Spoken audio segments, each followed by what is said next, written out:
Students, इससे पहले chapter 3 में आपको याद होगा हमने इनर्शिया के बारे में पढ़ा था, जिसका मतलब ये था कि हर ऐसा ऑब्जेक्ट जो मूव कर रहा है या रेस्ट पर है, अगर हम इसके अंदर एक्सेलरेशन पैदा करने की कोशिश करें, यानी इसको रेस्ट से मूव करवाने की कोशिश करें या चलते हुए ऑब्जेक्ट को रोकने की कोशिश करें, दोनों सूरतों में ये ऑब्जेक्ट हमें अपोज करेगा।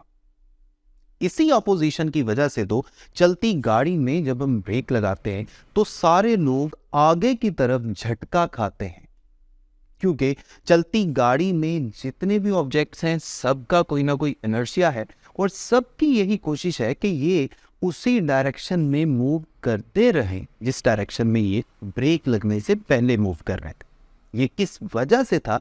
ये इनर्शिया की वजह से था। फिर हमने ये भी देखा कि अगर एक ट्रक और साइकिल को आप कंपेयर करें, इन दोनों में से हम जानते हैं ट्रक का मास बहुत ज्यादा है। अगर इन दोनों को रोकने की कोशिश करें तो ट्रक को रोकने के लिए हमें ज्यादा मुश्किल पेश आएगी। क्यों? क्योंकि ट्रक का इनर्शिया ज्यादा है। इसी तरह फर्ज कर लें मेरे पास एक रॉड है, एक सिलेंड्रिकल शेप का रॉड है। फर्ज कर लें मैं इसको किसी पॉइंट के इर्द गिर्द घुमाने की कोशिश करूं या इस घूमते हुए रॉड को रोकने की कोशिश करूं तो ये रॉड मुझे अपोज करेगा। यानी इस रॉड की ये कोशिश होगी कि अगर ये घूम रहा है तो ये घूमता ही रहे, और अगर ये रेस्ट पर है तो इसको कोई घुमा ना सके। इसे कहते हैं मोमेंट ऑफ इनर्शिया या रोटेशनल इनर्शिया। यही आज हमारा टॉपिक है। मैं आपका फिजिक्स टीचर तलहा उबैद, और आज हमने चैप्टर 5 का लेक्चर नंबर 6 करना है, जिसमें हमारे टॉपिक का नाम है moment of inertia. Moment of inertia भी इसे कहते हैं और इसे रोटेशनल इनर्शिया भी कहते हैं।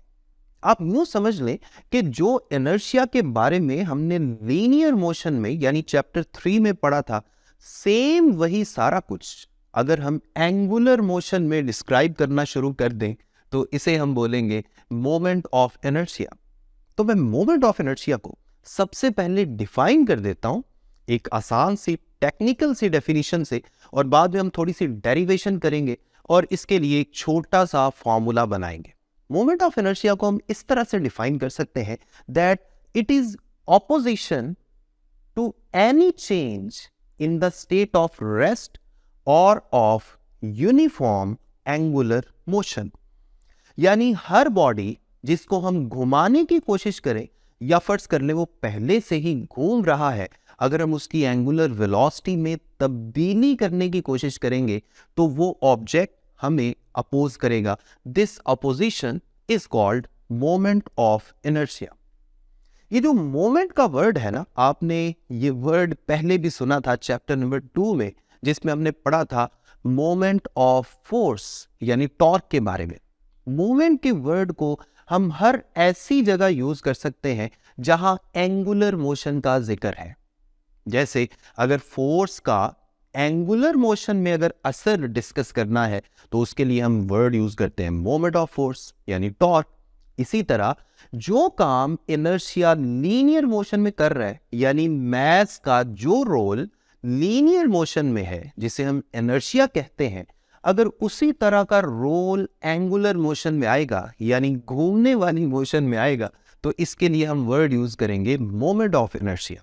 तो मोमेंट ऑफ इनर्शिया की मैंने डेफिनेशन आपको बता दी, इसकी डेरिवेशन अब हम करने वाले हैं, और इसकी डेरिवेशन के बाद कुछ इंपॉर्टेंट पॉइंट्स हैं जो आपके लिए सुनना बहुत जरूरी है। तो ऐसा करते हैं, हम इसकी एक्सप्लेनेशन में डेरिवेशन करने के लिए एक छोटी सी एग्जाम्पल की मदद से ये सारा कुछ करते हैं। फर्ज कर लें हमारे पास एक पॉइंट मास है, यानी फर्ज कर लें एक छोटा सा पार्टिकल है जो इस वक्त तो आपको बड़ा नजर आ रहा है क्योंकि हमने जाहिर बात है डायग्राम को समझना है, लेकिन इमेजिन करें कि ये बड़ा लाइट सा छोटा सा पार्टिकल है जिसको हमने एक ऐसे रॉड के साथ अटैच कर दी है जिस रॉड का मास नेग्लिजिबल है, यानी मासलेस रॉड है। मैं मास ऑफ रॉड को इसलिए इग्नोर कर रहा हूं क्योंकि हम अपनी डेरिवेशन को या अपनी कैलकुलेशन को सिंपल तरीन करना चाहते हैं। तो हम इमेजिन कर लेते हैं कि इस रॉड का कोई भी मास नहीं है, हमने इस रॉड को एक पॉइंट पर पिवट कर दिया किसी बेयरिंग की मदद से। बेयरिंग समझते हैं ना, जैसे इस फैन के अंदर जहां ये रोटेशन हो रही है, हमने बेयरिंग एक लगाया होता है जिसकी वजह से रोटेशन काफी स्मूथ हो जाती है। तो फर्ज कर लें यहां पर पॉइंट ओ पर एक ऐसा बेयरिंग है जो फ्रिक्शनलेस मोशन हमें दे सकता है। ठीक हो गया, तो हमारे पास पॉइंट ओ यानी पिवट पॉइंट आ गया एक, और यहां पार्टिकल पी मौजूद है। इस पार्टिकल पी पर मैं रॉड के साथ 90 के एंगल पर अगर फोर्स लगाऊं तो मेरे लिए इस रॉड को या इस पार्टिकल को सर्कल में मूव करना काफी इजी हो जाएगा। तो मैं ऐसा ही करता हूं, मैं 90 के एंगल पर फोर्स लगाता हूं। अब इस फोर्स की वजह से क्या होगा, हम जानते हैं कि न्यूटन सेकंड लॉ ये कहता है कि जब भी फोर्स लगे एक एक्सेलरेशन पैदा हो जाता है, तो यहां भी एक्सेलरेशन पैदा होगा। लेकिन गौर करें, इस एक्सेलरेशन की वजह से बॉडी सीधी लाइन में मूव करने की बजाय सर्कल में घूमना शुरू कर देगा। उसकी रीजन ये है कि हमने इस पार्टिकल को रॉड के साथ अटैच किया और इसको मजबूर कर रहे हैं कि ये सीधी लाइन में मूव करने की बजाय सर्कुलर मोशन हमें दे। तो बिल्कुल ऐसा ही हो रहा है, हमने 90 के एंगल पे फोर्स लगाई और ये पार्टिकल सर्कल में घूमना शुरू हो गया। अब न्यूटन के सेकंड लॉ के मुताबिक हम कह सकते हैं F is equal to ma. m is the mass of that particle and a is the acceleration. अब जरा गौर करें, इस एक्सेलरेशन की डायरेक्शन क्या है? जारी बात है वही होगी जो फोर्स की डायरेक्शन है। तो फोर्स तो किसी भी पॉइंट पे अगर मैं इमेजिन कर लूं तो फोर्स तो रॉड के साथ 90 के एंगल पे लग रही है, यानी सर्कल के साथ टेंजेंट पे है। तो फिर इस फोर्स की वजह से जो एक्सेलरेशन पैदा हो रहा है उसकी भी डायरेक्शन किस तरफ है? सर्कल में किसी भी पॉइंट पे आप देख लें, इसकी डायरेक्शन टुवर्ड्स द टेंजेंट ही है। सो हम कह सकते हैं this is actually tangential force, और इसकी वजह से जो एक्सेलरेशन पैदा हो रहा है ये भी टेंजेंशियल एक्सेलरेशन है। तो आपके पास एक इक्वेशन बन गई, F is equal to m a के साथ आपने नीचे छोटा सा t लिख दिया, दिस इज टेंजेंशियल एक्सेलरेशन। अब टेंजेंशियल एक्सेलरेशन का हमने एक फॉर्मूला पढ़ा हुआ है इसी चैप्टर में, पिछले लेक्चर्स में आपको याद होगा हमने पढ़ा था A is equal to r alpha. असल में जब टेंजेंशियल एक्सेलरेशन पैदा हो जाता है तो इसकी वजह से एक एंगुलर एक्सेलरेशन भी पैदा हो जाता है, क्योंकि हमने उस रिलेशन में पढ़ा हुआ है A is equal to r alpha. अब इसमें R क्या है? R है इस रॉड की लेंथ। जाहिर बात है आप गौर करें, जो इस रॉड की लेंथ है वही इस सर्कल का रेडियस बन रहा है। तो हमने क्या किया, ए टी की जगह आर एल्फा पुट कर दिया। तो आपके पास बन गया F is equal to m r alpha. इससे हम नाम दे देते हैं इक्वेशन नंबर 1। ये है टेंजेंशियल फोर्स का फॉर्मूला। अब जारी बात है आप गौर करें, इस फोर्स की वजह से बॉडी के अंदर एक एंगुलर मोशन स्टार्ट हो गई थी। पहले तो ये सारा कुछ रेस्ट पे था, फिर इसने घूमना शुरू कर दिया, बिल्कुल वैसे ही जैसे आप इस फैन को ऑन करें और ये घूमना शुरू कर देता है, यानी इसकी एंगुलर वेलोसिटी तेज होना शुरू हो जाती है, यानी ये फैन तेज होना शुरू हो जाता है। हम कह सकते हैं कि इसकी एंगुलर वेलोसिटी बढ़ रही है, इसके अंदर एक पॉजिटिव एंगुलर एक्सेलरेशन पैदा हो गया है, इसके ऊपर हमने टॉर्क अप्लाई किया है। यहां भी ऐसा ही हो रहा है, यहां जो हमने फोर्स लगाई थी जिसकी वजह से इस पार्टिकल ने सर्कुलर मोशन में घूमना शुरू कर दिया, हम कह सकते हैं कि इस फोर्स की वजह से एक्चुअल में क्या पैदा हुआ था, टॉर्क पैदा हुआ था। तो होगा क्या, जाहिर बात है हम टॉर्क का रिलेशन लिखेंगे। मैं ऐसा करता हूं, टॉर्क का रिलेशन बना देता हूं, बेसिकली हमने पहले से ही बनाया हुआ है, यहां पे हम डायरेक्ट यूज करेंगे। Tau is equal to r f sine of theta. मैंने टॉर्क की मैग्नीट्यूड का रिलेशन लिख दिया जो हमने चैप्टर 2 में बनाया था। अब इसमें आर भी हमें पता है, radius of circle, F is the applied force, angle theta की जगह क्या आएगा? अब गौर करें, मैंने शुरू से ही जो फोर्स लगाई थी वो रेडियस के साथ 90 के एंगल पे लगाई थी, तो एंगल की जगह हम 90 पुट कर देंगे, साइन 90 की जगह हो जाएगा 1। तो आपके पास tau is equal to r f बच गया। अब एफ का जो फॉर्मूला है इक्वेशन नंबर 1 से, वो हम यहां पर बड़ी आसानी से पुट कर सकते हैं। तो आपके पास बन जाएगा tau is equal to r, f की जगह क्या आ जाएगा, एम आर एल्फा। अब इनको आर को आर से मल्टीप्लाई कर दें तो आपके पास क्या बचेगा, tau is equal to m r square into alpha. इसे मैं नाम दे देता हूं इक्वेशन नंबर 2। अब ऊपर देखें, एक मैंने सबसे पहली जो इक्वेशन लिखी थी, Newton second law, f is equal to m a, उसको मैंने बॉक्स में लिख दिया जो आपको इस वक्त हाईलाइटेड नजर आ रही है। और नीचे जो इस वक्त इक्वेशन नंबर 2 आई है, जो टॉर्क है, basically tau is equal to m r square alpha, इसको भी मैंने बॉक्स में लिख दिया। अब जरा गौर करें, जो ऊपर वाली इक्वेशन है f is equal to m a, ये है न्यूटन सेकेंड लॉ, लेकिन हम जानते हैं कि this is Newton second law for linear motion. और हम ये भी जानते हैं कि जो काम फोर्स लीनियर मोशन में करती है वही काम टॉर्क एंगुलर मोशन में करता है। मतलब क्या हुआ, फोर्स लीनियर मोशन में लीनियर एक्सेलरेशन पैदा करती है, इसी तरह टॉर्क एंगुलर मोशन में एंगुलर एक्सेलरेशन पैदा करता है। इसका मतलब है इन दोनों इक्वेशंस को अगर मैं कंपेयर करूं तो गौर कीजिए, इक्वेशन नंबर 2 में फोर्स की जगह आपको क्या नजर आ रहा है, टॉ नजर आ रहा है, यानी फोर्स की जगह टॉर्क आ गया। इक्वेशन नंबर 2 में ही आपको राइट हैंड साइड पे अल्फा भी नजर आ रहा है। ये अल्फा किसकी जगह आया, ये लीनियर एक्सेलरेशन की जगह आया। और अगर हम इन दोनों इक्वेशंस को कंपेयर करें तो आप गौर करें, ऊपर वाली equation f is equal to m a में मैस है, लेकिन इक्वेशन नंबर 2 में सिर्फ मैस नहीं है, मैस के साथ आर स्क्वायर भी मल्टीप्लाई हो रहा है।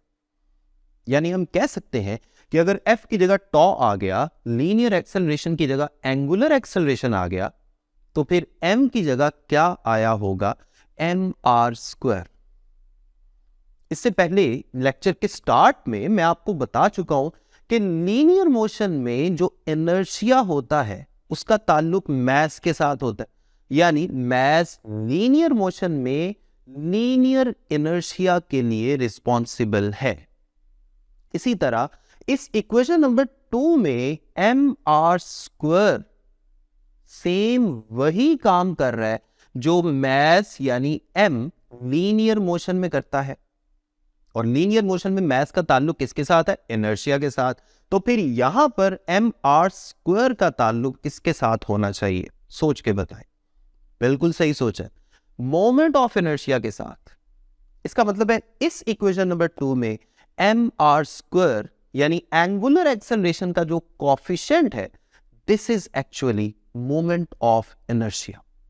तो मैं ऐसा करता हूं, इसको मैंने आपको हाईलाइट करके भी दिखा दिया, और यही है मोमेंट ऑफ इनर्शिया। और मोमेंट ऑफ इनर्शिया को हम कैपिटल आई से जाहिर करते हैं, तो मैं उसको अलग से भी यहां पे लिख देता हूं, where m r square is the moment of inertia and is denoted by capital I. तो मैं capital I is equal to m r square बड़ी आसानी से लिख सकता हूं। और अगर एम आर स्क्वायर की जगह सिंबॉलिकली मोमेंट ऑफ इनर्शिया के लिए हम कैपिटल आई पुट करें तो इक्वेशन नंबर 2 आपके पास बन जाएगी, tau is equal to I alpha. ये बिल्कुल न्यूटन का सेकंड लॉ ही है, लेकिन एंगुलर मोशन के लिए। जो आपको ऊपर f is equal to m a नजर आ रहा है वो भी न्यूटन का सेकंड लॉ है, लेकिन लीनियर मोशन के लिए। और ये भी न्यूटन का सेकंड लॉ है एंगुलर मोशन के लिए। तो ऐसा करते हैं, इसे इक्वेशन नंबर 3 का नाम दे देते हैं। या ऐसा करते हैं, I is equal to m r square को इक्वेशन नंबर 3 का नाम दे देते हैं, और tau is equal to I alpha को इक्वेशन नंबर 4 का नाम दे देते हैं। तो ये हमारे पास मोमेंट ऑफ इनर्शिया की वैल्यू भी आ गई। अब आप गौर से सोचें, मोमेंट ऑफ इनर्शिया यानी कैपिटल आई, इसका फॉर्मूला क्या है। राइट हैंड साइड पे आपको मैस भी नजर आ रहा है और आर स्क्वायर भी नजर आ रहा है। इसका मतलब ये हुआ कि मोमेंट ऑफ इनर्शिया सिर्फ मैस पे डिपेंड नहीं कर रहा, ये मैस की पोजीशन पर भी डिपेंड कर रहा है। यानी ये मैस पिवट पॉइंट से कितने फासले पर है, बड़ी इंपॉर्टेंट चीज है। मैं आपको थोड़ी सी एनिमेशन में ये बात समझा देता हूं, बड़ी आसानी से आप समझ जाएंगे किस तरह। अब गौर करें, अगर मैं इसी डायग्राम में रॉड की लेंथ को कम कर दूं ना, यानी मैस को पिवट पॉइंट के करीब कर दूं, तो आर की वैल्यू कम हो जाएगी। और r की वैल्यू कम होने से मोमेंट ऑफ इनर्शिया की वैल्यू भी कम हो जाएगी, क्योंकि मोमेंट ऑफ इनर्शिया I का r स्क्वायर के साथ डायरेक्ट रिलेशन है। इसी तरह अगर मैं इस रॉड की लेंथ को बढ़ा दूं, यानी मास को, यानी उस पार्टिकल को पिवट पॉइंट से दूर कर दूं कहीं, तो फिर मोमेंट ऑफ इनर्शिया की वैल्यू बढ़ जाएगी। क्यों? क्योंकि r की वैल्यू बढ़ जाएगी। तो ये है मोमेंट ऑफ इनर्शिया का कॉन्सेप्ट, यानी मोमेंट ऑफ इनर्शिया सिर्फ मास पर डिपेंड नहीं कर रहा, उस मास का पिवट पॉइंट से जो परपेंडिकुलर डिस्टेंस है, यानी उसका जो फासला है, उस पर भी डायरेक्टली डिपेंड कर रहा है। तो मोमेंट ऑफ इनर्शिया हमने फॉर्मूला की शक्ल में लिख लिया, लेकिन ये जो मोमेंट ऑफ इनर्शिया है ये एक सिंगल पार्टिकल के लिए हमने लिखा है। सिंगल पार्टिकल से मेरी क्या मुराद है? यहां पे डायग्राम में आपको एक ही पार्टिकल नजर आ रहा है जिसके मास को मैंने स्मॉल m से जाहिर किया था। आप इसके फॉर्मूला से, मोमेंट ऑफ इनर्शिया के फॉर्मूला से हम इसका यूनिट भी इमेजिन कर सकते हैं, और वो क्या आएगा जरा गौर करें। राइट हैंड साइड पे mr स्क्वायर है, m मास है, इसका यूनिट क्या होता है? किलोग्राम, और r स्क्वायर बेसिकली डिस्टेंस का स्क्वायर है, तो ये मीटर स्क्वायर बन जाएगा।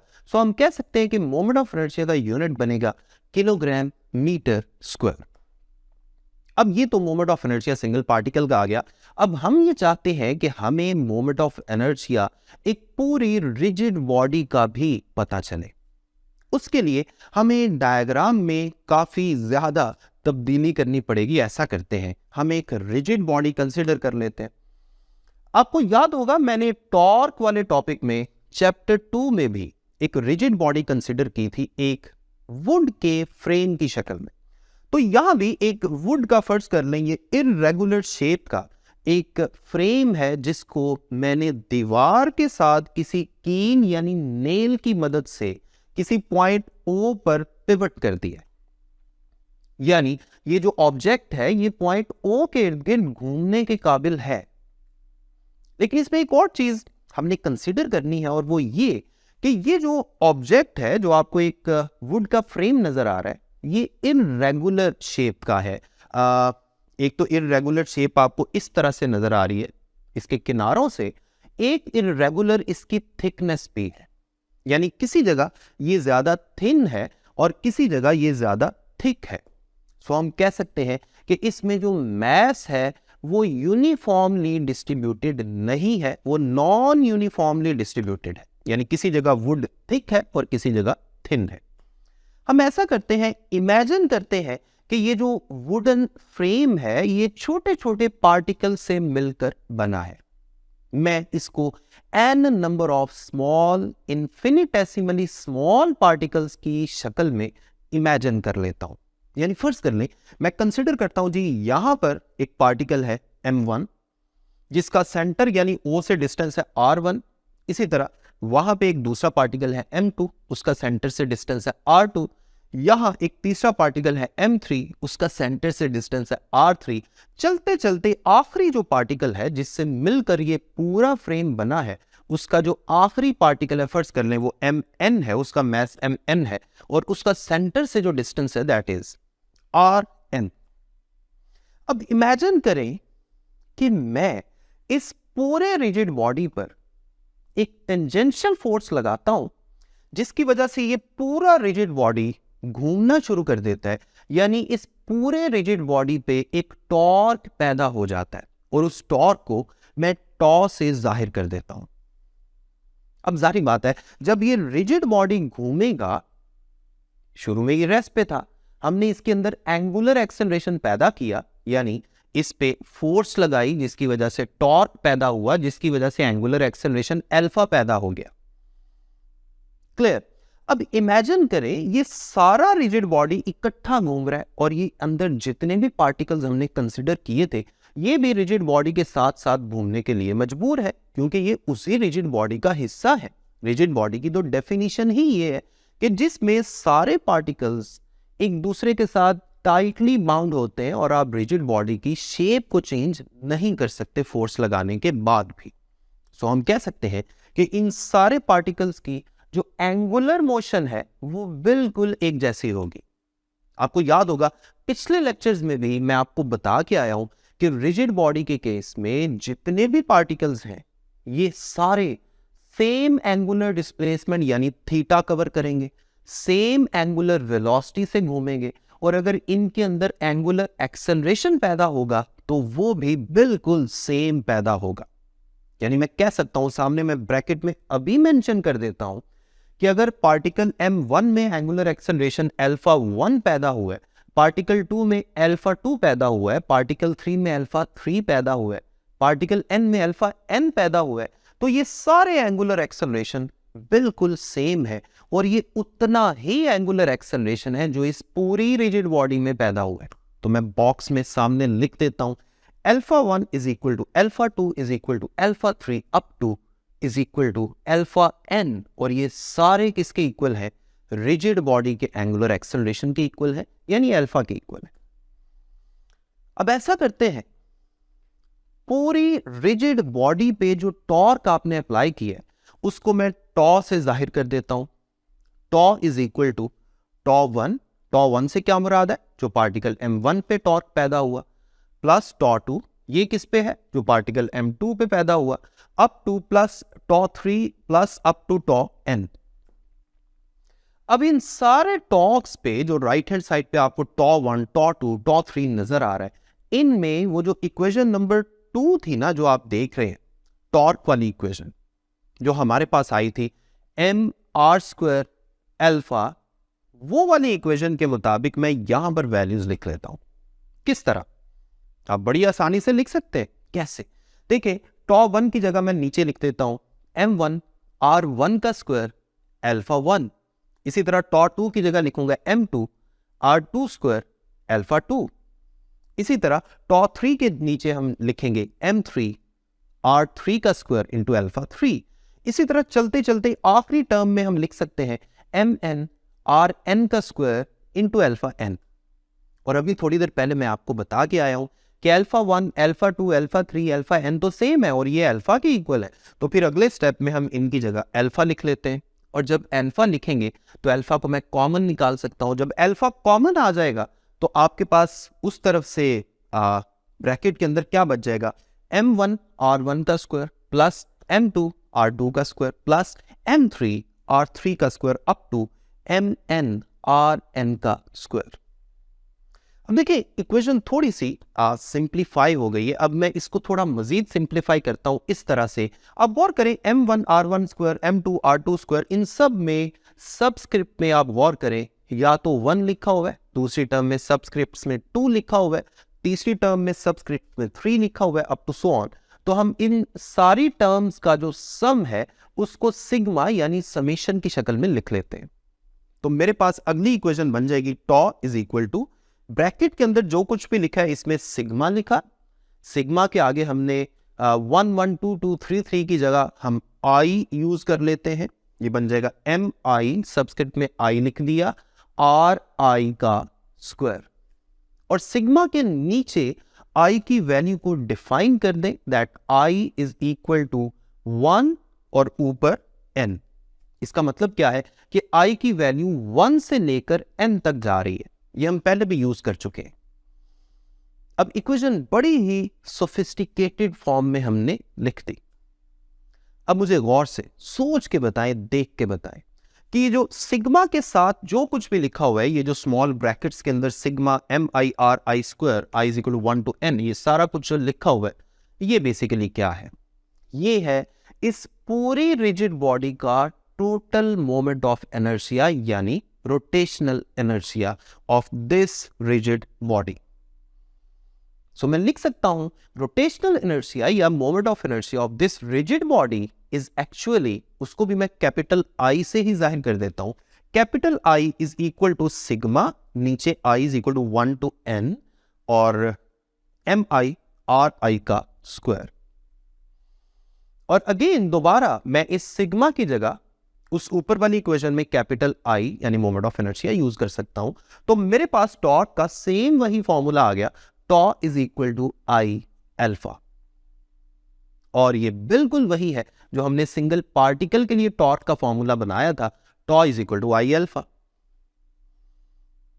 वो भी Newton second law in terms of angular motion था, ये भी Newton second law in terms of angular motion ही है, बस फर्क क्या है, वहां पे सिंगल पार्टिकल था और यहां पे पूरा रिजिड बॉडी है। और जिस चीज से हम कंसर्न है वो क्या है, this moment of inertia, I is equal to sigma MI/RI का स्क्वायर। तो चाहे हम सिंगल पार्टिकल की बात कर लें, चाहे रिजिड बॉडी की बात कर लें, आप गौर करें मोमेंट ऑफ इनर्शिया जो है ये मास पर भी डिपेंड कर रहा है और उस मास की डिस्ट्रीब्यूशन पर भी डिपेंड कर रहा है। मास की डिस्ट्रीब्यूशन से मेरी क्या मुराद है कि पिवट पॉइंट से यानी एक्सिस ऑफ रोटेशन से ये मास कितना दूर है या कितना करीब है, यानी आर के ऊपर भी डिपेंड कर रहा है। जी बच्चों, अभी तक जो कुछ हमने पढ़ा उससे हमें ये तो समझ आ गया कि मोमेंट ऑफ इनर्शिया दो चीजों पे डिपेंड करता है, एक ऑब्जेक्ट के मास पर और दूसरा उस ऑब्जेक्ट की पोजीशन पर कि वो पॉइंट ऑफ रोटेशन यानी एक्सिस ऑफ रोटेशन से कितने फासले पर है, यानी आर पर भी डिपेंड करता है। इसका मतलब ये हुआ कि मोमेंट ऑफ इनर्शिया ऑब्जेक्ट की शेप पर भी डिपेंड करेगा। यानी फॉर एग्जांपल अगर ऑब्जेक्ट इस रॉड की शक्ल में हो और जो एक्सिस ऑफ रोटेशन है वो इस रॉड के मिड पॉइंट से गुजरे और इस रॉड की लेंथ के परपेंडिकुलर हो, आप इमेजिन करें कि ऑब्जेक्ट को हमने यानी इस रॉड को इस तरह से घुमाना शुरू कर दिया। फर्ज कर लें इस रॉड का मास कैपिटल M है और इस रॉड की लेंथ को मैं कैपिटल L से जाहिर कर दूं, तो इसका जो मोमेंट ऑफ इनर्शिया है उसका फॉर्मूला डेराइव करने पर हमारे पास आता है 1/12 ml²। इसी तरह अगर ऑब्जेक्ट यानी रिजिड बॉडी की शेप कुछ ऐसी हो जैसे आप ये एक ड्रम देख रहे हैं जो दोनों तरफ से खुला है और अंदर से खाली है, सिलेंड्रिकल शेप का ड्रम, या आप रिंग की एग्जांपल ले लें, रिंग जो हम फिंगर पे पहनते हैं, ये भी अंदर से खाली है और एक सर्कल को डिफाइन कर रही है। इसे रिंग भी बोलते हैं, इसे हूप भी बोलते हैं। चाहे आप उस ड्रम की तरह की शक्ल इमेजिन करें जो दोनों तरफ से खुली है, ओपन है और अंदर से खाली है, एम्प्टी है, या इस रिंग की शक्ल इमेजिन कर लें। इनको हूप भी कहते हैं और रिंग भी कह सकते हैं, हॉलो सिलेंडर भी कह सकते हैं। तो अगर इस तरह की कोई फिगर है जैसे हॉलो सिलेंडर, हूप या रिंग, तो इसका फर्ज कर लें जो एक्सिस ऑफ रोटेशन है वो इसकी प्लेन के परपेंडिकुलर है और इसके सेंटर से पास कर रहा है। और अब हम इसको रोटेट करवाना शुरू कर देते हैं एक्सिस ऑफ रोटेशन के इर्द गिर्द। इसका रेडियस r है और इसके मास को मैं m से जाहिर कर देता हूं। तो याद रखें इसका जो मोमेंट ऑफ इनर्शिया है वो बिल्कुल वही आता है जो सिंगल पार्टिकल का आपने अभी थोड़ी देर पहले डेरिवेशन में कैलकुलेट किया, I is equal to mr²। लेकिन अगर यही रिंग अंदर से फिल कर दी जाए या यही ड्रम अंदर से भर दिया जाए, यानी ये सॉलिड सिलेंडर बन जाए। सॉलिड सिलेंडर का मतलब है जो अंदर से भरा हुआ है, जो अंदर से हॉलो नहीं है, या ये जो रिंग है इसको भी आपने अंदर से भर दिया, इसे हम सॉलिड सिलेंडर भी कह सकते हैं, इसे हम डिस्क भी कह सकते हैं। तो अगर इसी डिस्क को सेम इसी एक्सिस ऑफ रोटेशन के इर्द गिर्द रोटेट करवाया जाए तो फिर इसके मोमेंट ऑफ इनर्शिया की वैल्यू आती है 12 mr²। ये वैल्यूज, ये फॉर्मूले आपने याद रखने। इसी तरह हमारे पास फर्ज कर लें एक सफेयर है जो अंदर से खाली है यानी हॉलो है।